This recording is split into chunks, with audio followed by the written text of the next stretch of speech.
OBC কোটাজনিত আইনি সমস্যার ফলে বিভিন্ন দপ্তরে বিভিন্ন নিয়োগ কিন্তু আটকে রয়েছে। আজকে আমরা এই ভিডিওর মাধ্যমে লেটেস্ট যে আপডেট আমাদের কাছে উঠে এসেছে সে বিষয়ে বিস্তারিতভাবে আলোচনা করব।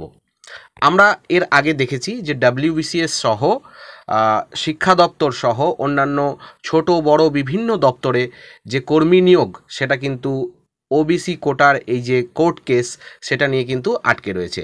এখন আমরা যেটা দেখতে পাচ্ছি যে বহু দপ্তরে বহু শূন্যপদ রয়েছে এবং নিয়োগের বিজ্ঞপ্তি জারি করারও প্রয়োজন।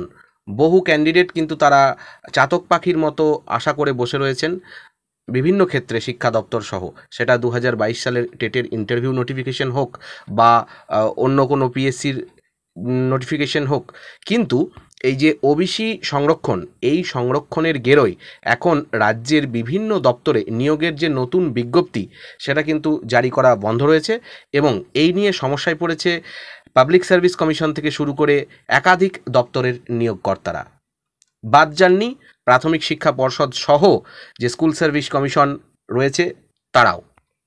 নিয়োগের বিষয়ে পাবলিক সার্ভিস কমিশনের চেয়ারম্যান মহুয়া ব্যানার্জি তিনি পূবের কলম বলে একটি পত্রিকা, সেখানে তিনি জানিয়েছেন যে এই অভিযোগ ভিত্তিহীন। পিএসসির ওয়েবসাইটে নিয়োগের বিষয়ে জানানো হচ্ছে, ওবিসির বিষয়টি আদালতে বিচারাধীন, তাই এই বিষয়ে তিনি এখন কোনো মন্তব্য করতে চান না।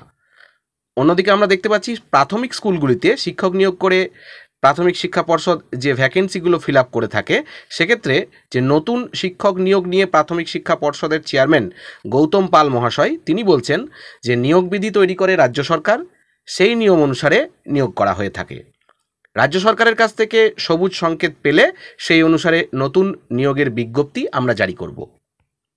অন্যদিকে ডাব্লিউবিসিএস সহ ক্লার্কশিপ, স্বাস্থ্য দপ্তর, খাদ্য দপ্তর, সরকারি এবং বেসরকারি স্কুলের যে শিক্ষক নিয়োগ সহ রাজ্যের বহু দপ্তরে যে রিক্রুটমেন্টের দায়িত্বে রয়েছে পাবলিক সার্ভিস কমিশন বা পিএসসি, সেক্ষেত্রে নিয়োগের বিজ্ঞপ্তি জারির সমস্যা প্রসঙ্গে পিএসসির প্রাক্তন চেয়ারম্যান শহীদুল ইসলাম তিনি বলেছেন যে এই ওবিসি সংরক্ষণ নিয়ে যে বহু দপ্তরও ভুগছে, সেই রকম কিন্তু আবেদনকারীরাও ভুগছে। এই নিয়ে সুপ্রিম কোর্টের নির্দেশ আমাদের পক্ষে জরুরি। ইতিমধ্যে রাজ্যের পাবলিক সার্ভিস কমিশন বা পিএসসির সব শূন্যপদে নিয়োগ শুরু করতে রাজ্যকে নির্দেশ দিয়েছে কলকাতা হাইকোর্ট। এই নিয়ে হাইকোর্ট জানিয়ে দিয়েছে যে দীর্ঘদিন ধরে নিয়োগ আটকে রয়েছে, এই নিয়োগের জন্য বহু প্রার্থী অপেক্ষায় বসে রয়েছেন, তাই স্বচ্ছভাবে যত দ্রুত সম্ভব নিয়োগ করুক পাবলিক সার্ভিস কমিশন।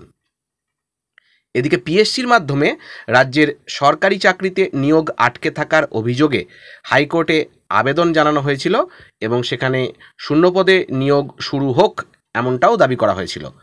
নিয়োগে স্বচ্ছতা বজায় রাখতে পিএসসিকে বিজ্ঞাপন দেওয়ারও নির্দেশ দিয়েছিল আদালতের পক্ষ থেকে। এদিকে রাজ্য সরকারি কর্মী নিয়োগের ক্ষেত্রে পিএসসি সবথেকে গুরুত্বপূর্ণ একটা প্রতিষ্ঠান, যেটা আমরা সকলেই জানি। ডাব্লিউবিসিএস এক্সিকিউটিভ সহ জুডিশিয়াল সার্ভিসের মতো চাকরিতে নিয়োগের দায়িত্ব কিন্তু তাদের হাতে রয়েছে, অথচ দীর্ঘদিন ধরে সেই প্রতিষ্ঠানের শীর্ষ পদে কেউই ছিলেন না, ফলে বহু নিয়োগ আটকে ছিল। এখন পাবলিক সার্ভিস কমিশনের চেয়ারম্যান রয়েছেন, বহু নিয়োগ আটকে রয়েছে। এই পরিস্থিতিতে সম্প্রতি একটি জনস্বার্থ মামলা দায়ের হয়েছিল কলকাতা হাইকোর্টে। সেই নির্দেশকে অনুসরণ করে পাবলিক সার্ভিস কমিশন পরীক্ষার রেজাল্টও কিন্তু বের করেছিল। কিন্তু এই যে ওবিসি সংরক্ষণ, এর গেরোই নতুন যে বিজ্ঞপ্তি বা নতুন নিয়োগের যে বিজ্ঞপ্তি সেটা পাবলিশ করতে কিন্তু সমস্যায় পড়েছে পাবলিক সার্ভিস কমিশন। কলকাতা হাইকোর্টের রায়ে বাংলায় এক লপ্তে কয়েক লক্ষ ওবিসি সার্টিফিকেট বাতিল হয়েছে। এদিকে কলেজ বিশ্ববিদ্যালয়ে চলছে অ্যাডমিশন প্রক্রিয়া। প্রশ্ন উঠছে যে ভর্তিতে ওবিসি সংরক্ষণের তাহলে কি হবে? সরকারি নিয়ম অনুযায়ী কলেজ বিশ্ববিদ্যালয়গুলিতে ওবিসি এ ও ওবিসি বি মিলিয়ে যে সংরক্ষণ সেটা কিন্তু হয়ে থাকে। এদিকে হাইকোর্টের রায়কে চ্যালেঞ্জ করে সুপ্রিম কোর্টে আপিল করেছে পশ্চিমবঙ্গ রাজ্য সরকার। এই মামলার অন্যতম আইনজীবী কার্তিক চন্দ্র কাপাস তিনি বলেছেন যে 2010 পর্যন্ত যে 64টি জাতি ওবিসি সার্টিফিকেট পেয়েছিল তাদের পরিবারের ছেলে মেয়েদের ভর্তির আবেদনে কোনো অসুবিধা নেই, কিন্তু তারপর থেকে সমস্ত ওবিসি সার্টিফিকেট বাতিল। আমার ধারণা বাতিলের সংখ্যাটা প্রায় 15 লক্ষ।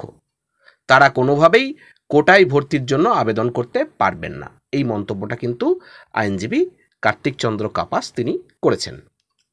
এদিকে আমরা দেখতে পাচ্ছি যে হায়ার এডুকেশন যে ডিপার্টমেন্ট, সেখানকার একটা সূত্র মারফত জানা যাচ্ছে যে ইতিমধ্যে হাইকোর্টের রায়কে চ্যালেঞ্জ করে সুপ্রিম কোর্টে যাওয়া হয়েছে।